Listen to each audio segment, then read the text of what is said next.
Hello friends, क्या आप अपने ड्रीम्स को पूरा करना चाहते हैं? अगर चाहते हैं तो इस वीडियो को लास्ट तक जरूर देखिए। यह book basically law of attraction पर बेस्ड है। सबसे पहले इस लॉ को 1891 में कैलिफोर्निया में रहने वाले प्रिंटिस मलफर्ड ने क्रिएट करा था। इस लॉ के हिसाब से आप जो चाहते हैं या स्ट्रांगली बिलीव करते हैं वो आपको लॉ ऑफ अट्रैक्शन की मदद से मिल जाता है। इस बुक में जॉन अशरफ, जो एक एंटरप्रेन्योर और मनी मेकिंग एक्सपर्ट हैं, वो कहते हैं हम जो चाहें पा सकते हैं, चाहे वो कितना भी बड़ा हो। जैसे आप किस तरह के घर में रहना चाहते हैं, क्या आप अब करोड़पति बनना चाहते हैं, आप किस तरह का बिजनेस करना चाहते हैं, क्या आप ज्यादा सक्सेस चाहते हैं, और ऐसे ही कई सवाल। और इन सब का जवाब है लॉ ऑफ अट्रैक्शन। हाँ, उसकी मदद से आप यह सब चीजें पा सकते हैं। इस वीडियो में आगे जाकर हम आपको यह भी बताएंगे कि लॉ ऑफ अट्रैक्शन का यूज कैसे करते हैं। और अभी के लिए आपको यह जानकर हैरानी होगी कि आपके थॉट्स की भी एक फ्रीक्वेंसी होती है और आप उन्हें मेजर भी कर सकते हैं। आपके थॉट्स मैग्नेटिक होते हैं और आप जो सोचते हैं वही थॉट्स यूनिवर्स में चले जाते हैं और मैग्नेटिकली आपके तरफ वैसी ही चीजें अट्रैक्ट करते हैं। आइए इसे एक एग्जांपल से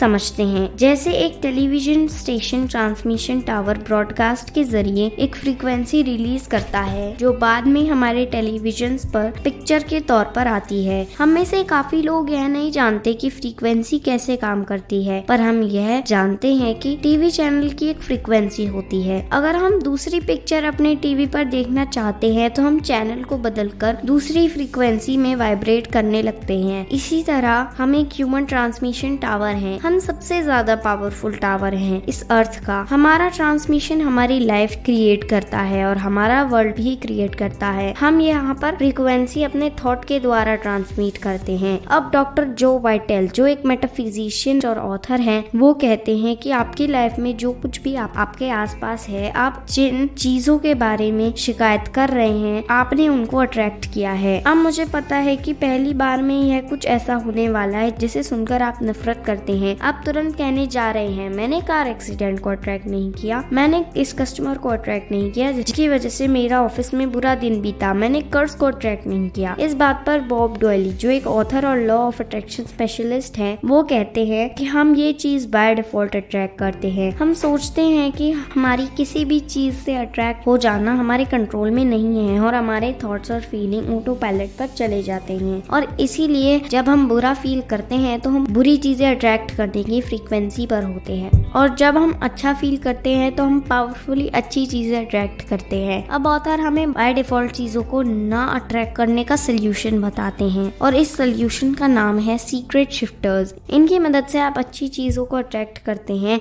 जब आप बुरी चीजें बाय डिफॉल्ट सोचने लग जाते हैं तो उन्हें रोकने के लिए हम सीक्रेट शिफ्टर्स का यूज करते हैं। सीक्रेट शिफ्टर बेसिकली अच्छी मेमोरीज को याद करना, नेचर से जुड़ना और अपना कोई फेवरेट म्यूजिक सुनना या फिर कुछ भी आपकी मनपसंद चीज करना या सोचना होता है। इससे आपका दिमाग इंस्टेंटली बुरे थॉट से पॉजिटिव थॉट्स में कन्वर्ट हो जाएगा और आप अच्छे विचार अट्रैक्ट करेंगे। और ऑथर यह भी कहते हैं कि लव की फीलिंग की फ्रीक्वेंसी सबसे ज्यादा होती है। अब जेम्स रे, जो कि एक फिलोसोफर, लेक्चरर, ऑथर और prosperity and human potential program के क्रिएटर भी हैं, वो कहते हैं कि जब आप अलादीन और उसके लैम्प के बारे में सोचते हैं तो आपको यह याद आता है कि अलादीन एक लैम्प उठाता है, उसे घिसता है कि तभी उसमें से एक जिनी निकल आता है और अलादीन से कहता है कि तुम्हारी विश मेरी कमांड है। और इस स्टोरी में अलादीन सिर्फ 3 विशेष ही मांग सकता है। लेकिन अगर आप इस स्टोरी को बहुत पहले पढ़ते या सुनते जब ये बनी ही थी, तब आपको पता चलता कि इस स्टोरी में 3 नहीं बल्कि अनलिमिटेड विशेष हैं। अब आप इस स्टोरी को अपनी लाइफ से कंपेयर कीजिए। आप वो अलादीन हैं जो जिनी से विश मांगते हैं और वो लैम्प जिसमें जिनी रहता है वो यूनिवर्स है और खुद जिनी लॉ ऑफ अट्रैक्शन है। और जब आप लॉ ऑफ अट्रैक्शन से चाहे वो अच्छी है या बुरी चीज मांगते हैं तो वो आपकी विश अपनी कमांड समझकर पूरी कर देता है। अब ऑथर हमें क्रिएटिव प्रोसेस के बारे में बताती हैं। इसमें 3 स्टेप्स हैं। पहला है आस्क। इसके लिए हमें क्लियर होना पड़ेगा कि हमें चाहिए क्या, क्योंकि अगर हम क्लियर नहीं होंगे तो हमारा लॉ ऑफ अट्रैक्शन हमें वो चीज नहीं दे पाएगा, बिकॉज हम यूनिवर्स को मिक्स्ड फ्रीक्वेंसीज भेज रहे हैं तो हमें मिक्स्ड रिजल्ट्स ही मिलेंगे। अब जब आपको पता है कि आपको क्या चाहिए, आप क्या बनना चाहते हैं, क्या चाहते हैं, तो आपके लिए कोई लिमिट्स नहीं है। पूछना,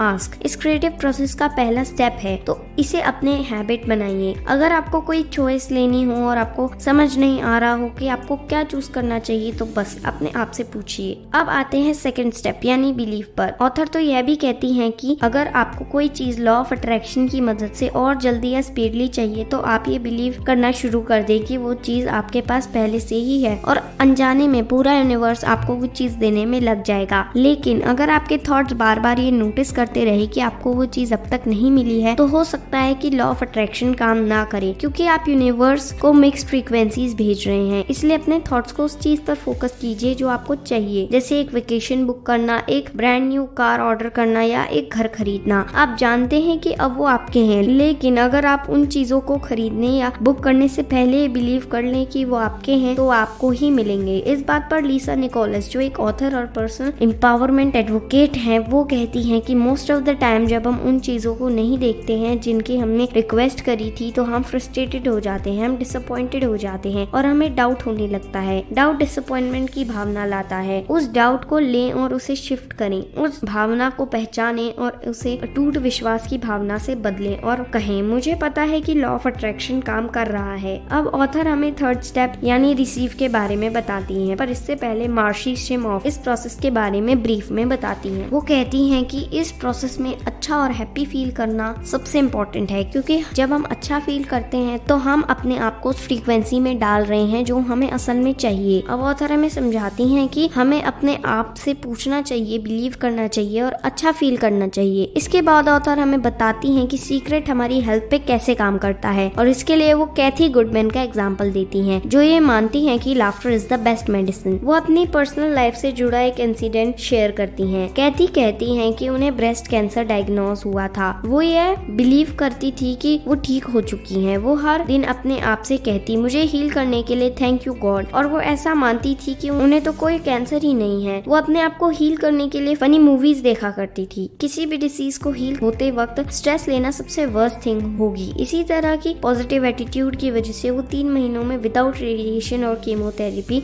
ठीक हो गई। पॉजिटिव एटीट्यूड को और जानने के लिए आप हमारी previous video attitude is everything देख सकते हैं, जिसका लिंक डिस्क्रिप्शन बॉक्स में दिया गया है। अब ऑथर हमें एक और एग्जाम्पल देती है मॉरिस गुडमैन का। ये स्टोरी 10 मार्च 1981 में शुरू हुई थी। इस दिन ने मॉरिस गुडमैन की पूरी लाइफ बदल दी। यह दिन वो कभी नहीं भूल पाए। उनका एयरप्लेन क्रैश हो गया जिसमें वो बैठे थे। जब वो हॉस्पिटल में एडमिट हुए तो वो पूरी तरह से पैरालाइज्ड हो चुके थे। उनकी स्पाइनल कॉर्ड चकनाचूर हो चुकी थी। उनकी फर्स्ट और सेकंड सर्वाइकल वर्टिब्रा टूट गई थी। उनकी स्वेलोइंग रिफ्लेक्स पूरी तरह से डिस्ट्रॉय हो गया था, जिसकी वजह से वो कुछ खा पी नहीं सकते थे। उनका डायाफ्राम डिस्ट्रॉय हो गया था। वो सांस नहीं ले सकते थे, बस वो अपनी आंखें झपका सकते थे। डॉक्टर्स ने भी ये कह दिया था कि अब वो पूरी जिंदगी बस बेड पर ही गुजारेंगे, पर उन्होंने अपने दिमाग की सुनी जो ये कह रहा था कि गहरी सांस लो, और उन्होंने एक गोल सेट किया कि वो क्रिसमस के दिन अपने दोनों पैरों पे खड़े होकर हॉस्पिटल से निकलेंगे। और उन्होंने लॉ ऑफ अट्रैक्शन की मदद से ऐसा कर भी दिया। डॉक्टर्स भी हैरान थे कि उन्होंने ये कैसे किया, और इसीलिए मॉरिस गुडमैन ये कहते हैं कि man becomes what he thinks about. इस तरह से आप भी लॉ ऑफ अट्रैक्शन की मदद से अपनी लाइफ में हेल्थ, वेल्थ, हैप्पीनेस ला सकते हैं। यह सब हमने आपको रोंडा ब्रायन की बुक द सीक्रेट से बताया है। होप सो आपको यह वीडियो पसंद आई होगी और इससे कुछ वैल्यूएबल लेसन भी मिले होंगे। So please like, share, comment, subscribe and don't forget to press the bell icon. Thanks for watching. Bye bye.